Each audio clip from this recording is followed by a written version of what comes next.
Изрази искрено сочувство и жалење за изгубениот човечки живот и рече дека во ниеден момент не мислел да му наштети на ракометарот Денис Тот. Ова го кажа прво обвинетиот Анџело Ѓоргиевски, а жалење изразија и другите обвинети Клементина Левковска и Андреј Костовски. По 2 месеци судење, обвинителката Тања Трајчева во завршните зборови побара судот да ги осуди тројцата обвинети, повикувајќи се на доказите дека тие биле со добра психичка состојба и можеле да ги претпостават последиците. Јасно произлегува дека обвинетите превзеле заеднички действија и го сториле кривичното дело. При тоа произлезе дека кај обвинетите постоела умисла за сторување на наведеното кривично дело и истите биле свесни дека поради нивното сторување може да настапи штетна последица, но се согласиле со низиното настапување. Според одбраната на прво обвинетиот Анџело Ѓоргиевски, тој немал умисла и ги задал ударите во афективна состојба, предизвикана од сега починатиот Тот.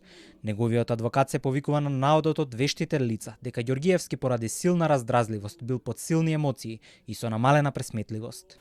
Обвинетиот ги презел действијата од актот со цел да возврати на физички напад од оштетениот и да го повреди, а не да го уби оштетениот. И дека сето тоа е во афективна состојба на бес, која според стручното мислење на овој вештак, обвинетиот Анџело ги презел со цел да возврати на физичкиот напад од оштетениот кон него кој претходел. Одбраната на обвинетиот Андреј Костовски посочи дека тој се кае што таа вечер се нашол на тоа место, но ниту сакал ниту пак преземал действие со кое некого би лишил од живот. Вели дека Костовски ја прифаќа својата вина за учество во тепачка, но не и за сторување кривично дело убиство.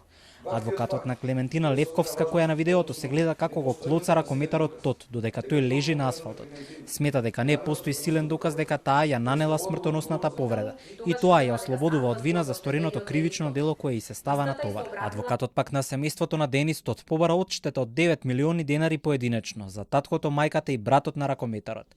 Критичната ноќ на 7 април годинава пред ноќен клуб во градскиот парк и по кратка расправија, тројцата обвинети му нанеле повеќе удари на ракометарот Денис Тот, а со тоа и тешки телесни повреди од кои кај оштетениот најпрво настанала коматозна состојба, а следниот ден починал, се наведува во обвинителниот акт.